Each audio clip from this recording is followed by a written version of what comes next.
We have spent the last 2 nights here at Clayton Hotel in Cork, so I thought I'd show you the rooms.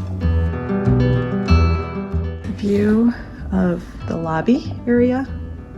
Desk, mirror. The thing I liked about the bathroom is on the mirror, it has a square that defogs when you take a shower. And it has all of this space to put your stuff. The thing I don't like about the bathroom is that it has this for your body wash, soap, and shampoo. Packed up, checked out, and on the road for a little over an hour ride to Killarney National Park. It is convenient to have a parking structure right underneath the hotel. I had to include some footage of driving in Ireland because while it can definitely be a bit stressful at times, it was also such a memorable part of the trip. Winding through narrow roads and passing through charming little towns with their colorful storefronts and buildings made every drive feel like an adventure. There were surprises around every corner, often in the most unexpected places. Okay, here's a little castle. Still straight. Still straight. Double coffee.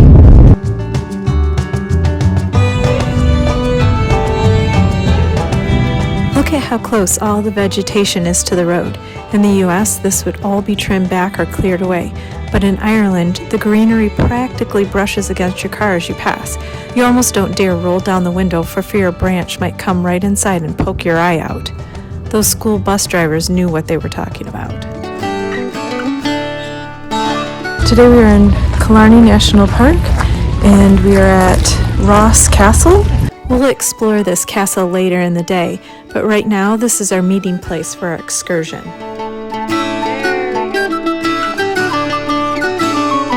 Today we are setting off on a Gap of Dunloe adventure tour. We'll travel by pony and trap through the Black Valley. Afterward, we'll board a boat for a scenic ride across the lakes, ending our journey back at the historic Ross Castle. The entire experience will take about 5 hours, and we're hoping it's worth it. We're starting our tour at Kearney's Cottage. You're going to follow the white line out of the red box. The white line is a 7-mile journey through the glacial V-shaped valley of the Gap of Dunloe. This journey on the white line takes the hour and a half. Now there is some parts where you will be asked to disembark your pony and trap just to assist the horse in steep inclines.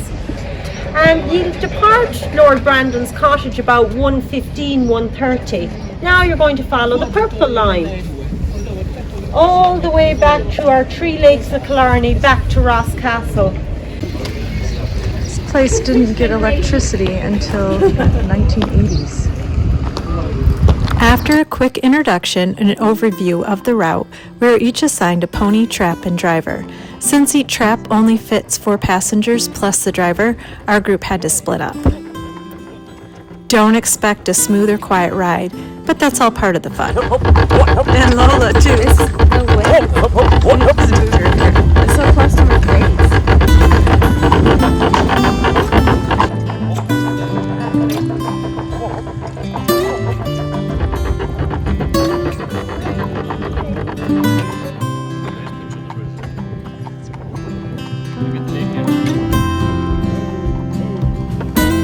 The Gap of Dunloe is one of those places that makes you feel like you've stepped straight into a storybook. The landscape constantly changes, with rolling terrain, sparkling streams, lush greenery, rugged rocky hillsides, and sheep wandering freely. Some spots look so stunning and untouched, it feels like you've stepped right into a movie scene. Tucked inside Killarney National Park, this narrow mountain pass winds between the towering peaks of McGillicuddy's Reeks, the highest mountain range in Ireland, and Purple Mountain, carved long ago by glaciers. The River Lowe flows right through it, giving the gap its name, and connects a string of 5 sparkling lakes. We have been told that Killarney National Park is pure magic, a wild, wonderful stretch of Ireland that feels straight out of a dream. Spanning over 20,000 acres of lush greenery, sparkling lakes, waterfalls, and forest trails, it's the kind of place that makes you want to keep exploring just to see what's around the next bend. The park is twinned with Glacier National Park in Montana, USA, which means that they share ideas and information on how to preserve and protect their parks. It is also recognized by UNESCO as a biosphere reserve for its incredible conservation work. Just a short ride away from the starting point, Kearney's Cottage, you'll find the Wishing Bridge, where legend says your wishes really do come true. Being here is already a wish come true, so it must be working. We were thankful for the ride, but we also enjoyed getting out of the trap to give the horse a bit of a rest. Giving the horse pony a little break as we walk up this part of the hill.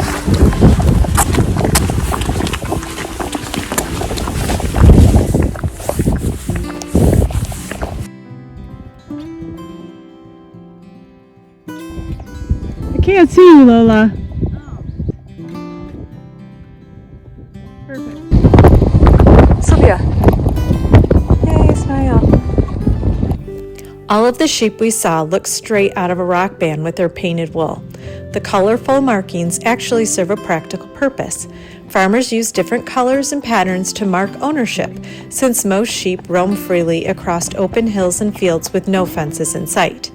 Each farmer has their own unique color combo or symbol, kind of like a personal logo, so they can easily tell which sheep belong to them. So while it might look like a field of tie-dye sheep, it's really just Ireland's clever and very colorful way of keeping track of their flocks.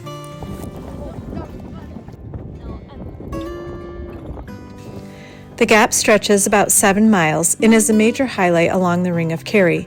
You can hike it and plan about 2.5 to 3 hours each way, or you can bike it, but remember there's lots and lots of steep hills.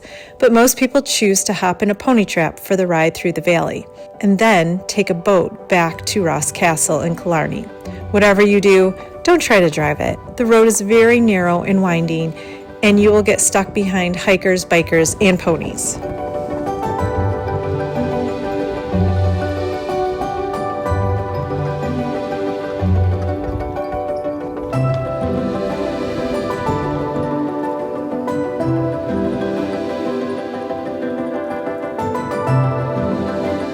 Tucked at the far end of the Gap of Dunloe, Lord Brandon's cottage was our stopping point for the trap and pony.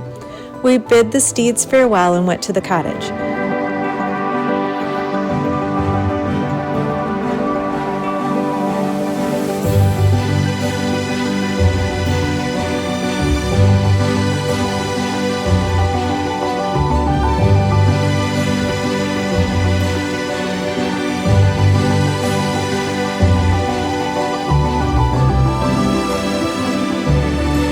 Once a grand hunting lodge built in the early 1800s by the 4th Lord Brandon, it now serves as a cozy open-air cafe where hikers and adventurers can kick back with a snack or drink before hopping on a boat across the lakes of Killarney. Be sure to bring cash if you plan on purchasing a drink or food here.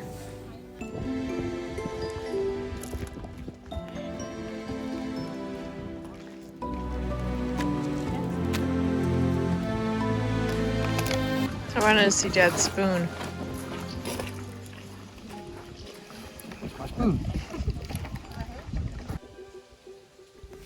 The crumbling stone tower adds a touch of mystery to the scene.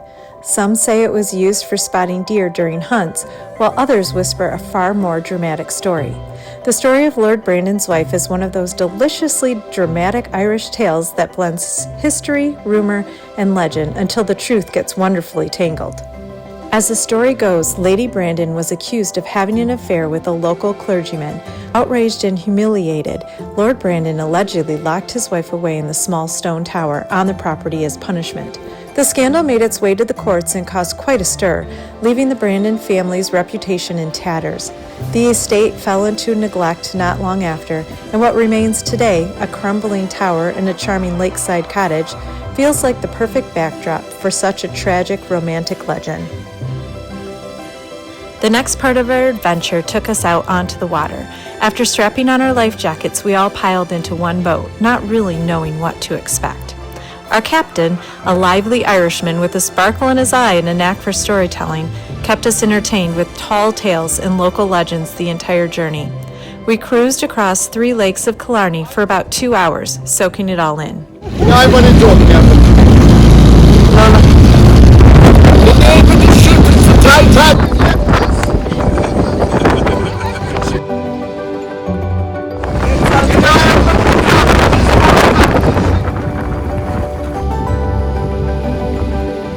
At times, the water was perfectly still, like a giant mirror reflecting the mountains and mists swirling across the surface.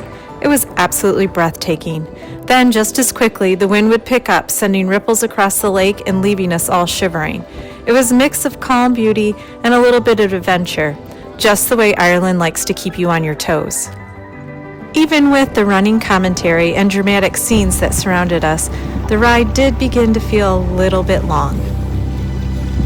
There's something magical about gliding under these old stone bridges in Ireland. Something you can't quite imagine until you're there. As the boat drifts closer, the arch looms above you, worn smooth by centuries of wind and rain. The air suddenly cools and echoes softly as you pass beneath, the sound of water lapping against the stones mixing with the hum of the motor. You can see moss and tiny ferns clinging to the cracks, and you can almost feel the history in the walls. How many people, boats, and stories have passed this same way? It's the kind of moment that makes you pause and smile, realizing you're living something you'd only ever pictured in your imagination. Before reaching Ross Castle, we made one pit stop. Innisfallen Island, home to the hauntingly beautiful ruins of Innisfallen Abbey. The island sits right in the middle of Lough Lean. The abbey dates back to 640 AD when St. Finian founded a small monastery here.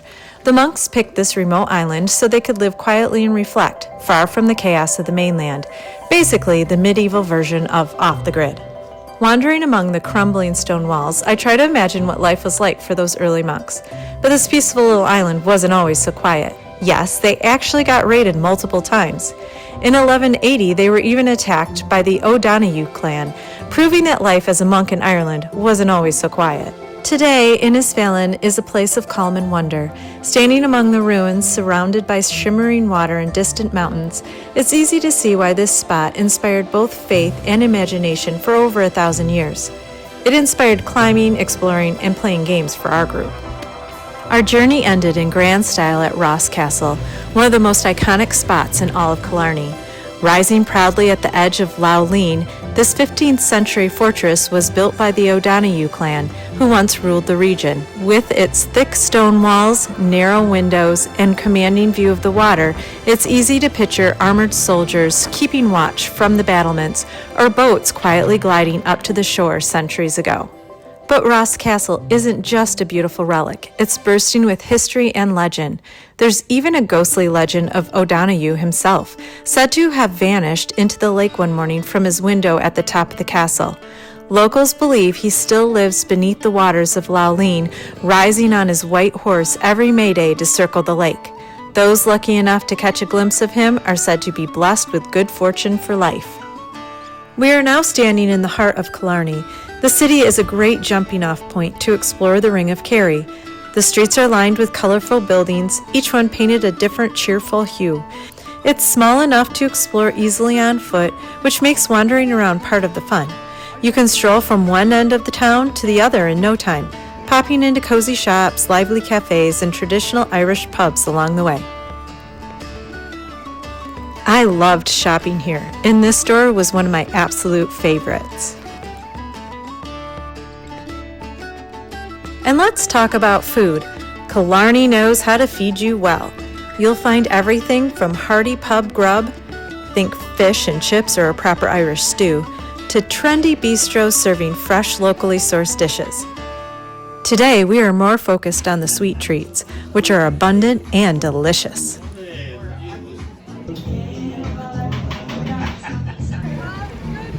This is chocolate whiskey and dingle sea salt. Of course, no visit is complete without yummy food and dessert while listening to live music.